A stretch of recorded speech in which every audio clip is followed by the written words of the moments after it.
राम जी विष्णु के 7वें और सबसे लोकप्रिय अवतारों में से एक हैं। हिंदू धर्म की राम केंद्रित परंपराओं में उन्हें सर्वोच्च माना जाता है। रामायण के अनुसार राम का जन्म दशरथ और उनकी पहली पत्नी कौशल्या के घर अयोध्या में हुआ था, जो कोसल राज्य की राजधानी थी। उनके भाई बहनों में लक्ष्मण, भरत और शत्रुघ्न शामिल थे। भारत में राम अत्यंत पूजनीय हैं और आदर्श पुरुष हैं तथा विश्व के कई देशों में भी श्रीराम आदर्श के रूप में पूजे जाते हैं, जैसे नेपाल, थाईलैंड, इंडोनेशिया आदि। वैदिक धर्म के कई त्योहार जैसे दशहरा, राम नवमी और दीपावली श्रीराम की कथा से जुड़े हुए हैं। अब बात करते हैं भगवान श्रीराम के असली नाम की। भगवान श्री राम का असली और वास्तविक नाम दशरथ राघव था। अहंकार रावण का वध करने के बाद उन्हें रामचंद्र नाम दिया गया था। रामायण के अनुसार प्रभु श्री राम की एकमात्र पत्नी राजा जनक की ज्येष्ठ पुत्री देवी सीता थी। रामायण के राम जी का असली नाम राम ही है। उन्हें दशरथ नंदन, कोदंडधारी, रघु, राघव, सियाप्ती, अयोध्याप्ती, अवधेश ऐसे कई नामों से भी जाना जाता है। भगवान राम का जन्म त्रेता युग के 24वें अवतार के रूप में हुआ था। रामायण के अनुसार भगवान राम ने 100 वर्ष तक शासन किया। उनकी मृत्यु के समय उनकी आयु 110 वर्ष बताई गई है। श्री राम के अवतार की खूबसूरती यह थी कि वे इंसानों के बीच एक इंसान के रूप में रहते थे। उनके पास कोई विशेष शक्ति नहीं थी और वे मानवीय दोषों से ग्रस्त थे। इस प्रकार उन्होंने हम सभी को दिखाया कि दोषों के बावजूद एक आदर्श इंसान कैसे बनना है। राम नामक विष्णु अवतार को अन्य नामों से भी जाना जाता है। उन्हें रामचंद्र, सुंदर, प्यारा चंद्रमा या दशरथी, दशरथ के पुत्र या राघव, हिंदू ब्रह्मांड विज्ञान में सौर वंश के रघु के वंशज कहा जाता है। उन्हें राम लल्ला, राम का शिशु रूप के नाम से भी जाना जाता है। इसका स्वामी बृहस्पति ग्रह माना गया है। उनके जन्म के समय ग्रहों की स्थिति बहुत शुभ थी। ग्रंथ के अनुसार भगवान राम के जन्म के बाद उनका नाम दशरथ राघव रखा गया, लेकिन गुरु महर्षि वशिष्ठ ने उनका नामकरण किया था। वह पशु पक्षी से लेकर हर प्राणी के लिए दयालु स्वभाव रखते थे। भगवान राम ने अपने इसी गुण के कारण हर किसी को अपनी छत्रछाया में लिया। भगवान राम ने सुग्रीव, हनुमान जी, केवट, निषादराज, जाम्बवंत और विभीषण सभी के प्रति दया भाव दिखाई। राजा होते भी उन्होंने इन लोगों को समय समय पर नेतृत्व करने का अधिकार दिया।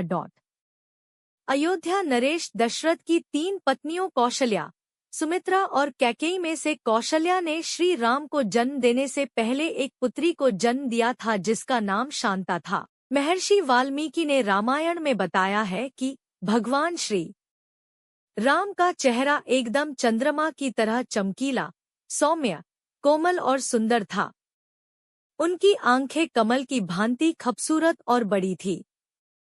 उनकी नाक उनके चेहरे की तरह ही लंबी और सुडौल थी। उनके होठों का रंग सूर्य के रंग की तरह लाल था और उनके दोनों होठ समान थे। शत्रुघ्न रामायण के अनुसार राजा दशरथ के सबसे छोटे पुत्र थे। उनकी माता सुमित्रा थी। वे राम के भाई थे। उनके अन्य भाई थे भरत और लक्ष्मण। शत्रुघ्न और लक्ष्मण जुड़वा भाई थे। राजकुमार राम 4 बेटों में सबसे बड़े थे और जब उनके पिता राजकाज से सेवानिवृत्त हो गए तो उन्हें राजा बनना था। हालांकि उनकी सौतेली मां चाहती थी कि उनके बेटे भरत, जो राम के छोटे भाई थे, राजा बने। सीता को खो देने के बाद श्री राम ने कई वर्षों तक अयोध्या में शासन किया। उन्होंने अपने पुत्रों को राज्य का कामकाज संभालने के लिए तैयार किया। अपने शासन के दौरान राम ने अयोध्या के लोगों के लिए कई यज्ञ भी किए। अयोध्या की प्रजा पहले से ही राम को अयोध्या का सबसे अच्छा और आदर्श राजा मानती। वाल्मीकि रामायण के अनुसार श्रीराम की लंबाई 7 से 8 फीट के बीच में थी।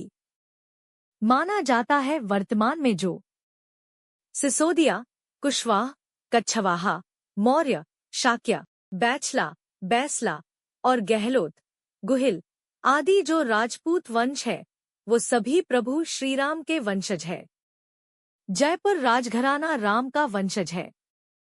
जयपुर राजघराने की महारानी पद्मिनी और परिवार के लोग राम के पुत्र कुश के वंशज। हिंदू धर्म में श्री राम को क्षत्रिय जाति का माना जाता है। वे सूर्यवंशी, सूर्य के वंशज, इक्ष्वाकु वंश के राजा दशरथ के पुत्र थे। इस लिए वे क्षत्रिय जाति से संबद्ध थे और विश्वामित्र भगवान राम के गुरु थे और राम किसी भी कीमत पर अपने गुरु की अवज्ञा नहीं कर सकते थे। इसलिए उन्हें गुरु के प्रति किए गए उनके अनादर के लिए हनुमान को दंडित करना पड़ा। भगवान राम एक पल के लिए अचंभित रह गए क्योंकि हनुमान उनके सबसे प्रिय भक्त थे। राम नाम एकमात्र मंत्र है जिसे तारक मंत्र कहा जाता है। तारक शब्द का अर्थ है वह जो हमें पार करने में मदद करता है। यह हमें संसार के सागर से पार करने में मदद करता है। यह हमें जन्म और मृत्यु के चक्र से पार करने में मदद करता है। अगर इसे राम के रूप में जपा जाए तो वह कोई साधारण मनुष्य नहीं थे। राम कोई और नहीं बल्कि भगवान के सर्वोच्च व्यक्तित्व थे। वह अपनी दिव्यता जानते थे, लेकिन उन्होंने रावण को ब्रह्मा द्वारा दिए गए वरदान और मानव के लिए आदर्श स्थापित करने के कारण इसे छुपाया।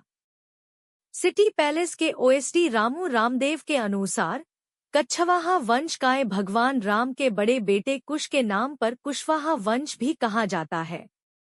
इसकी वंशावली के मुताबिक 62वें वंशज राजा दशरथ, 63वें वंशज श्रीराम, 64वें वंशज कुश थे। राजा जनक की पुत्री होने के कारण इन्हें जानकी, जनकात्मजा अथवा जनकसुता भी कहते थे। मिथिला की राजकुमारी होने के कारण ये मैथिली नाम से भी प्रसिद्ध है। भूमि में पाए जाने के कारण इन्हें भूमिपुत्री या भूसुता भी। भगवान राम की वंशावली बहुत बड़ी है। उनके मुख्य पूर्वज इक्ष्वाकु, कुक्षी, दिलीप, रघु, अज और महाराजा दशरथ थे। श्रीराम का जन्म इक्ष्वाकु के कुल में हुआ था। जैन धर्म के तीर्थंकर निमि भी इसी कुल के थे। श्रीराम के कुल के पूर्वज थे पृथु, त्रिशंकु, सगर, भगीरथ, रघु, नहुष, यायाति आदि थे। श्रीराम के आगे के कुल में लव और कुश के अलावा लक्ष्मण, भरत, शत्रुघ्न के पुत्रों का वंश चला। श्री राम का पृथ्वी से गायब होना तब हुआ जब उन्होंने स्वेच्छा से सरयू नदी में प्रवेश किया। इस दिव्य घटना को भगवान राम की मृत्यु के रूप में वर्णित किया गया है। श्री राम के गायब होने की जब भगवान राम इस धरती को छोड़कर वैकुंठ चले गए तो उन्होंने भगवान हनुमान को वरदान दिया कि जब तक इस संसार में भगवान राम की कथा विद्यमान रहेगी तब तक भगवान हनुमान इस संसार में रहेंगे। भगवान हनुमान ने भगवान राम को यह भी आश्वासन दिया कि जब तक यह संसार नष्ट नहीं हो जाता तब तक वे इस संसार में रहते हुए अपने स्वामी राम की आज्ञा का पालन करेंगे। उनके 2 हाथ हैं, उनके दाहिने हाथ में बाण, तीर है, जबकि उनके बाएं हाथ में धनुष है। उनके लिए सब से अनुशंसित प्रतीक यह है कि उन्हें त्रिभंग मुद्रा 3 बार मुड़े हुए एस आकार में खड़ा दिखाया जाए। उन्हें काले, नीले या गहरे रंग में दिखाया जाता है, आम तौर पर लाल रंग के कपड़े पहने। ऐसी आत्मनिर्भरता, मनोरंजक, दिलचस्प, उत्साहित करने वाली कहानियां देखने एवं सुनने के लिए like, share, subscribe my channel.